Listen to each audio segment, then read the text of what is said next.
بسم الله الرحمن الرحيم هل أتى على الإنسان حين من الدهر لم يكن شيئا مذكورا إنا خلقنا الإنسان من نطفة أمشاج نبتليه فجعلناه سميعا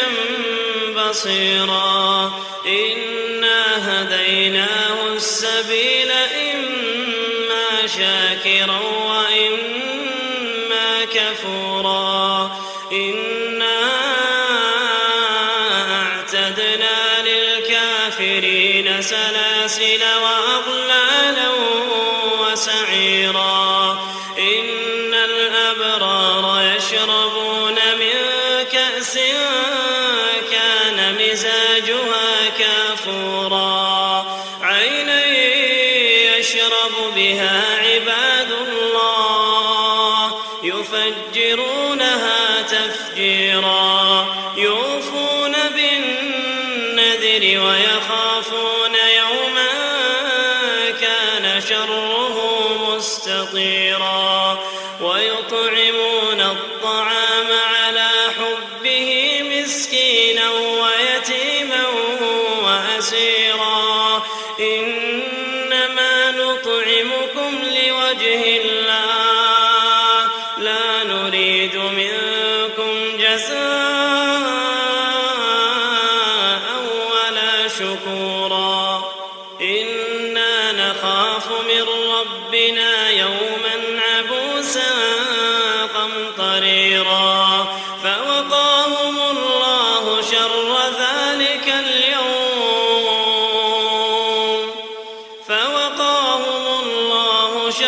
ذلك اليوم ولقاهم نضرة وسرورا وجزاهم بما صبروا جنة وحريرا متكئين فيها على الأرائك لا يرون فيها شمسا ولا زمهريرا ودانية عليهم ظلالها وذللت قطوفها تذليلا ويطاف عليهم بآنية من فضة وأكواب كانت قوارير من فضة قدروها تقديرا ويسقون فيها كأسا كان مزاجها زنجبيلا عينا فيها تسمى سلسبيلا ويطوف عليهم ولدان مخلدون إذا رأيتهم حسبتهم لؤلؤا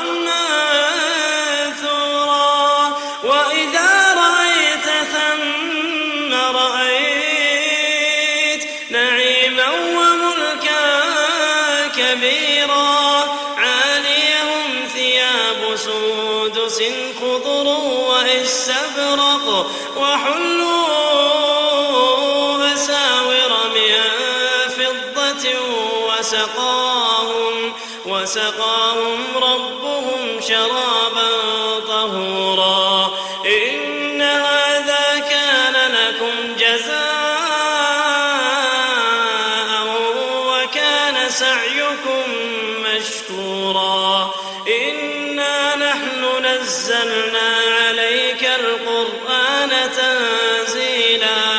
فاصبر لحكم ربك ولا تطع منهم آثما أو كفورا واذكر اسم ربك بكرة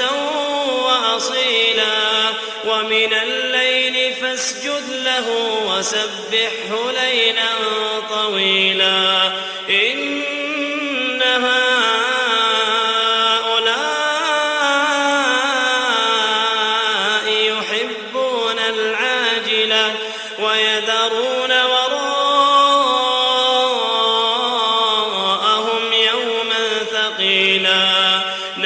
خلقناهم وشددنا أسرهم وإذا شئنا بدلنا أمثالهم تبديلا إن هذه تذكرة فمن شاء اتخذ إلى ربه سبيلا وما تشاءون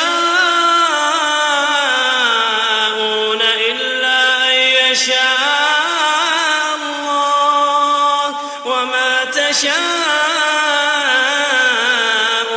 إلا أن يشاء الله إن الله كان عليما حكيما يدخل من يشاء في رحمته والظالمين أعد